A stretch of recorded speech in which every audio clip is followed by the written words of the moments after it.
Dito sa pitong katang sa tabi ng buyan ay makakasaysayan akong nalalaman. Ito ay hindi chismis na bagol sa lang, puro leho, walang labis, walang kulang. May isang munting titlaran sa bukana ng buyan at sa kanto ng kalye pitong katang.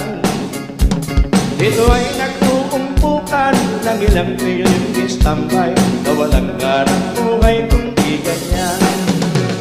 Ito ay hindi chismis na bagol sa lang, puro leho, walang labis, walang kulang.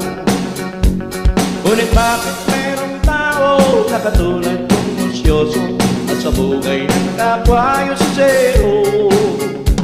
Kung pikot na